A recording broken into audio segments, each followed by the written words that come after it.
I don't want to consider myself a slob, but in actuality, I am. I'm very disorganized and I throw things everywhere.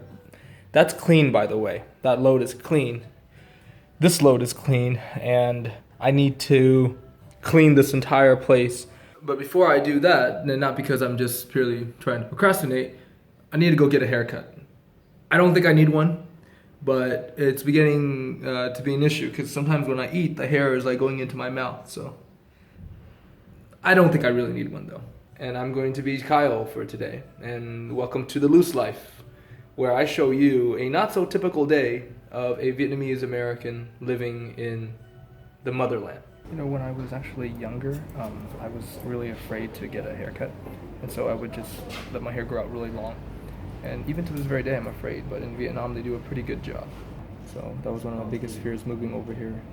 Was, you know, finding a new person, but overall I've never really had a bad haircut experience here. And yeah, just make sure you tip as well. Okay, so normally I don't do this, the hair washing thing after. I think it's a waste of money, to be honest, but I'm doing it today just to show you guys that what it's like. And it's it's actually pretty awesome, but I try to save money. And yeah, but anyway, so you can get this done for like $2 or so. I think most of you are probably going to say that, oh, it looks better than before, and I'm not going to disagree with you. But in all fairness, as I'm getting older, I don't care as much about my hair or my looks as I used to a few years ago. You know, this is more for practical reasons because I'm going to Bali very soon, and it's just easier to maintain like this and just, you know, put a cap over it or whatever. But yeah. So now you guys can, stop saying that my hair is too long, and you can start complaining about how my hair is too short. I'm kidding. Okay, I really need to clean up now. I actually don't mind doing laundry, but I hate it when I forget like a napkin in one of the pockets, and this is what happens. Like all my clothes are just like filled with debris. Ugh. So these are all years old, like back when I went to university. These are New Orleans Cardinals, very rare. But yeah, I haven't purchased one in probably like maybe, I want to say 3 or 4 years at least. It's been quite a while, and some of them were gifts as well. But my advice to you is if you're gonna bring like a cap to Vietnam, make sure that it's not gonna be like your best or favorite one, because your sweat will ruin it. I guarantee it. I promise you. The brim is not because I don't know how to bend the cap. The brim is in tribute of Hideo Nomo, who was the first Asian major leaguer in the modern ages. I still consider him the first one to make an impact. Let's get one thing straight here. Vietnamese people as a culture and much of Asia do not hug each other. When they see each other after a long time, it's very rare to hug. I certainly haven't hugged my grandparents ever. Now, the irony in this is that they like to use the hugging pillow. This. They just go like this with it all night long. And I don't understand, like, why don't they hug a real person, but why do they need something like this? And I know some people swear by this. If they don't have this, they can't sleep. I just don't understand it. I don't get it, right? All these, like, local Vietnamese girls, if you go in for a hug after, like, the first date, they usually think you're a pervert, right? So, yeah. But I think that will change over time. I think you'll probably see more hugging. But, maybe not for another 20 years or so. This is a poor man's mop. I don't recommend this. Just wanted to show you a quick tip that I always have when not only friends but girls come over. And this isn't to impress them or anything like that. This is more to show them that you're not a lazy, pathetic bum. So drinks, of course, right? You've seen this before. Yeah, I try to woo them in with drinks. No, it's not about that, guys. It's about having variety and showcasing something to actually talk about. For example, putting 7-Up next to Sprite, right? That's a conversation starter. Same thing for Pepsi and Cola. Now, am I gonna drink these? Hell no, man. It's just packed full of sugars, right? But girls like this stuff. And I make sure I don't have any beer, right? Because a lot of Vietnamese girls don't like guys who drink beer. But soju's okay because it's, a hard liquor and you do it once in a while. And I'm not a drinker, but I just, this is actually Old Boys. He just left at my house. And of course, you gotta get the winter melon, man. This is like the best thing ever, right? The winter melon tea from Wonder Farm. Now you're wondering, how do I score, right? How do I get this girl by drinks? No, it's not that simple. But if you get some Dr. Tan, that definitely helps. okay? Dr. Tan, man, that's like the ultimate chick magnet right there. Now, knowing Vietnamese girls quite well, in my opinion, I think that, you know, if forced upon them what kind of drink they would select, likely they would offer something like chrysanthemum tea. So you gotta have the Asian, you know, variety in there. And I could have sworn I had a Coke Zero, but I don't know what happened to it. Oh my gosh. What happened to my Coke Zero? But anyways, that's not important. You know, my refrigerator is very simple, right? Kimchi, of course, some okra, and chicken breasts that I'll probably cook up later. But that's pretty much it. Now, in terms of the freezer, once again, not much. Just some cookies from 3-year-old cookies. I'm not gonna throw those away. Now let's move on to the counter here. Snacks are important too. It's a good conversation starter like before. And remember, snacks are not meant to be eaten, right? Snacks are meant to be looked at and maybe use that as a tool to flirt. For example, you know, what's more arousing than yam yams? You know, these, you know, little cracker sticks with the, you know, you dip it into some strawberry sauce or some chocolate sauce, you know? That's, yeah, excellent way to begin foreplay. And some Vietnamese snacks as well, you know? And if she has ever given you anything, make sure you showcase it. Make sure you leave it out so that she knows that you're thinking of her, like this, right? I didn't buy this. She gave it to me. And of course, you know, Christine Haas, shout out to Christine and John, Uncle Jack's popcorn. Now, this is a great way to start conversation. Now, obviously, you might not fall under this category, but I've met Christine, so I used, you know, I'm kind of using her image and be like, hey, you know, I met her. Oh, really? Oh, let's watch that video, and then, you know, there you go. You know, you appear cool by assimilation. You know, wait, not assimilation. You appear cool by approximate. Wait. Anyways, I know Christine Haas, so therefore I'm cool. All right. What else is important? You know, some calcium, you know, some vegan protein, you know, just emphasize just things to discuss, right? What else? Look, saw palmetto, right? You need that. Good discussion, good for your prostate, right? What else are you going to talk to a girl about? All right, those are my tips. I hope you guys can learn from me because, you know, I'm an expert when it comes to women. Oh, one more thing. In terms of, see, look, my house is relatively clean now. We're not done yet. In terms of glass, you gotta make sure the glass is clean. This is more important than a clean toilet. The glass has to be clean, right? That's the elegant aspect of it. Clean glass is key. See, clean glass, clean mirrors, that's key. I even got glass cleaner, right? That's the key, guys. Just trust me, all right? It ain't about clean floors, it ain't about a clean toilet, it's about clean glass.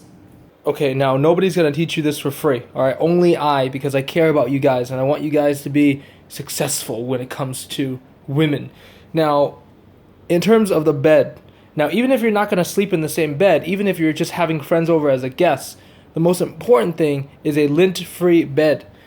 That's right, you gotta do this, all right? Nobody wants to sleep in a bed full of like lint, all right? Trust me, you definitely don't wanna be rolling around your bed and then get a mouthful of lint, right? Or a dust cloud of some sorts, of debris and like nasty whatever. You got to de-lint your bed sheets, especially your pillows and any area that you sleep in. Now, another important thing about your home is you have to make sure you have some air fresheners, right? I don't like masculine smells. I think that is a big turnoff for many girls. Believe it or not, if it's too strong, if it's too bold, they're not gonna like it. So I always choose citrus. It kind of gives them like this, you know, when you smell like lemons or lime, you feel like kind of drool in your mouth. That's always a good sensation for people to have. You know, when I think of like a kiwi, my mouth starts to water. That's a good thing. You want their mouths to water. But the most important thing is you have to spray some on yourself too, like this. That way you can blend in with the surroundings. So if you smell differently, then it's gonna look so planned, so staged, right? You want it to appear as natural as possible. So go generous with the spray on yourself, right? Don't worry about Axe. It'll counter the smell. That's not good, right? Women know and are able to smell very well. I can't keep a straight face, guys. I can't keep a straight face while doing these. All right, everything is pretty clean. I'm proud of myself. I did it. Now, many of you are wondering, why don't I just hire a maid and pay her like $2 and something? And of course, I would tip her, and I've done that in the past, but today was kind of like a last minute thing. This is kind of a surprise, and either way, I'm moving soon, so I didn't really want to clean, but you have to, because you just should. But yeah, so now let's do some stuff. Let's do some work, and then we're gonna go out. I promise. We're gonna go out. We're not gonna spend this entire episode in my apartment. Check this out here. People are just going on the sidewalks here. Because there's traffic. They're just going on the sidewalks. Vietnam, man. Look at this guy. Look at this fool. Yeah, hell yeah. Hell yeah, man. That's Vietnamese. Vietnamese, the will of the Vietnamese people. Yeah. This ATM, which is an Australian bank, is really good because they let you withdraw upwards to like 9 million or whatever.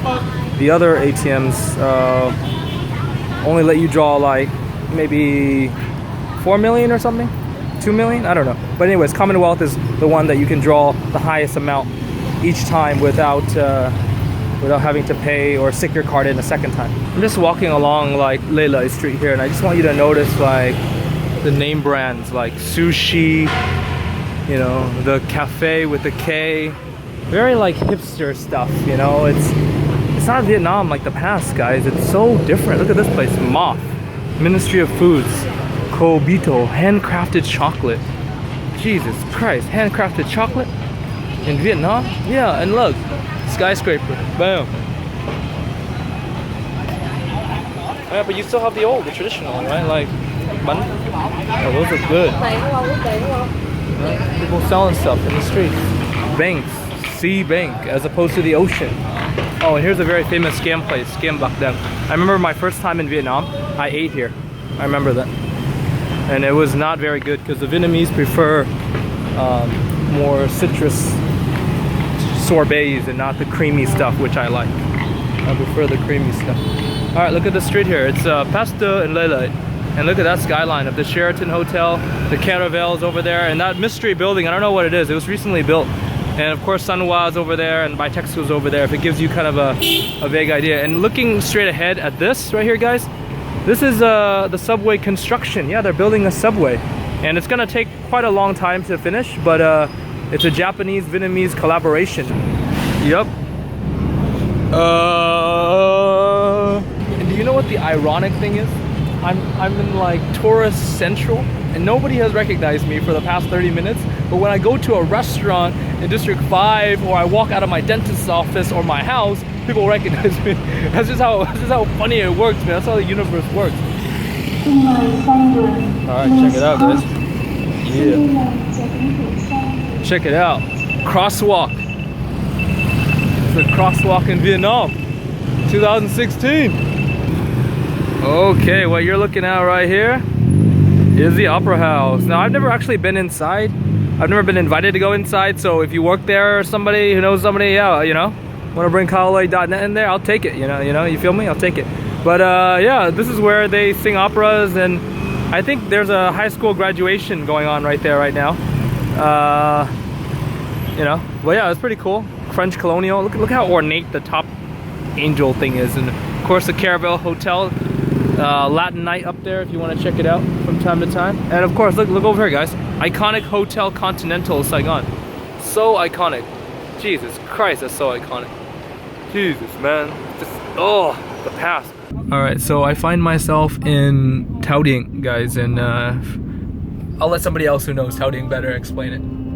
So the Koreans here look down on the Fumihung Koreans. So this is the other expat area of Saigon, the richer one.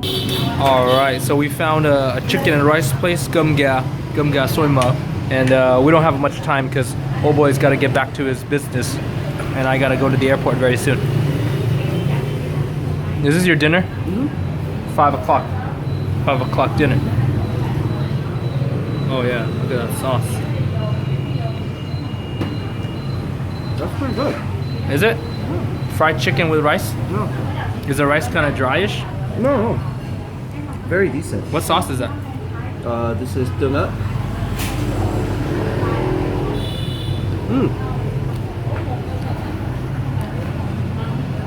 Not bad. The difference between, and I want you to correct me if I'm wrong, the difference between An Phu and Phu My Hung is the infrastructure is more Vietnamese, but you have a lot more Westerners, Caucasian people, and Phu My Hung has more Koreans. And of course the infrastructure was created by, you know, the Taiwanese Japanese corporation, so it looks more modern, right? But here it just looks like regular Vietnam, but you have so many international schools, you have so many restaurants and like hip mom and pop trendy stores and stuff like that. So that's the major difference. And I think there's a lot more like older mansions. Phu My Hung has newer villas. This is like the old rich, I guess. Right, the old money rich, right? Like, look, I wonder what's behind this gate, right? Some kind of compound, right? There's a lot of great Gatsby-esque compounds here, just kind of tucked away across from the Saigon River. And there's also a lot of French people here. You might be surprised at the French influence. There's a lot of French people, a lot of Europeans. Actually, this is... So Phu My Hung is the ghetto Thao Dien, if you will. Phu My Hung is a ghetto Thao Dien. No, I disagree. I think Phu My Hung is the more modern Thao Dien with less money. Yes, that's the key point, less money. And I live in Phu My Hung. Donate! Yeah, we want to move to Thao Dien. We want to move to... ideally, I would like to live in Thao Dien. Yeah. No, I'm pretty happy in Phu My Hung, to be honest with you. I think Phu My Hung is calmer. You don't have as many motorbikes, right? And that's just what I think, right? But you have like these little cool little shops here. It's pretty awesome. Wow, look at that mansion. But yeah, it's a, you know, it's a place that I definitely want to check out more.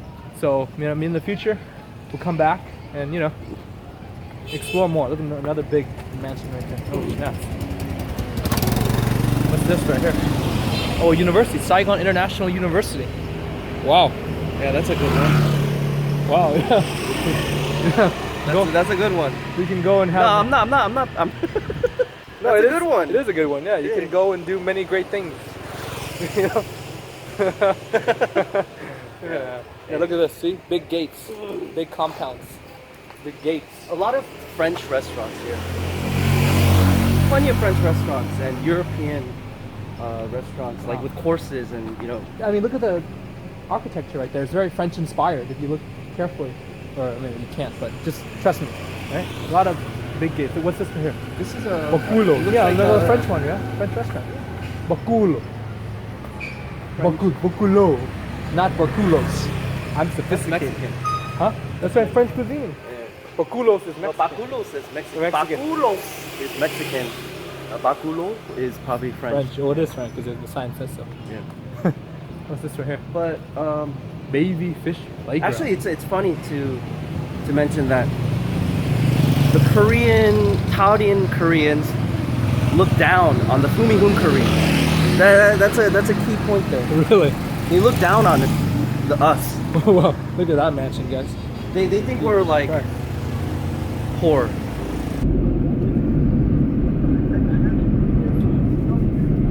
Rush hour traffic here. Okay, so I'm on my way to the airport right now listening to this sweet music, and somebody did actually recognize me and they snapped me, and here's the snap, you can see it for yourself.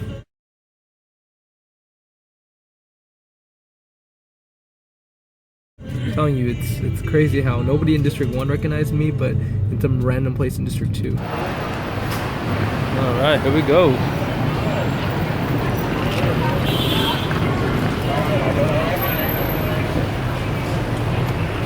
Domestic arrivals. So for most of you coming from, let's say, Hanoi to Saigon or wherever, heading back to Saigon, when you exit the arrivals, just walk straight and just cross directly. You'll see the taxi stands across. Okay, you don't have to talk to anybody, just do it by yourself. Or if you book Uber, you can just tell them which stand you're at. Like, for instance, if the stand is number 7, for example, or yeah, like right here, this is number 7 right here. All right, it's number 7. So just tell them which stand and then they'll pick you up. But right now it's kind of messy. Sometimes it gets, oh, that looks like the Vietnamese Arnold Schwarzenegger right there. But yeah, sometimes it gets pretty crazy around here, especially when a bunch of flights, you know, all land at the same time and get delayed and all that good stuff. So Yeah, this is the domestic area, right? It looks pretty modern, huh? This place is brand new. It's called Chill. I don't know what that means, but you just chill there, I guess. This is the domestic departures. Now, arrivals and departures is one long strip, okay? It's not like international where you have 2 levels, one long strip. This is Vietjet Air, so you gotta make sure you know which airlines you're flying that way because they're separated. I think Vietjet Air is separate from Vietnam Airlines. Yeah, I'm pretty sure they are. But yeah, look at that, man. Look at that giant LCD screen. That's pretty incredible, right? Here's a place to get food. Puro gusto. Wow, if that's like the most non-Vietnamese word possible. But yeah, I'm afraid to, you know, sit down there because it's gonna be hella expensive. That's for sure. All right. Yeah, it's okay. It's not too busy. It's not too busy today. Not too bad. Not too bad. Normally, international can be hella packed, but yeah, this is pretty good sized crowd here. So the main difference is between Vietnam Airlines and Vietjet Air and, like, let's say Jetstar or whatever, is the price. And the service is marginally comparable. I mean, Vietnam Airlines is superior, right? They offer free check-in bags, for example. Vietjet Air charges like maybe $10 or so per bag, which isn't a lot. But sometimes you can find some great deals on Vietjet Air. And Vietnam Airlines is usually more expensive, but not always. So check both if you're trying to find domestic flights. I don't recommend booking through an agent or whatever. Just go directly onto the website. Don't go on like third-party sites like Expedia or whatever. Just go directly onto their own website and you can find deals. You don't really have to book ahead too often, but for seating purposes you should if you want a specific flight. But the last thing to consider is that you will get delays. The flight that I'm supposed to pick this mysterious person up is delayed by like 30 minutes, so that's something to consider if you if you fly domestically here in Vietnam. Okay, so suddenly I'm here eating bánh căn, some bánh căn chả cá. I better eat it before it becomes chung or no. You guys know no, you don't know chung. Guess who taught me chung? Oh snaps. Surprise. Oh, surprise, it's mango. Oh, hello. Okay, that's enough. That's it. Stop invading our privacy. We're just gonna eat now. Thank you very much. Bánh căn is like udon noodles. And I'm eating with chả cá or fish cakes. Oh, I just spat some out. It's okay. Look, fish cakes. Fish cakes. Fish cakes. Bánh bèo is a steamed rice cake with pork, dried shrimps, and scallions and pork skin as well, right? Okay.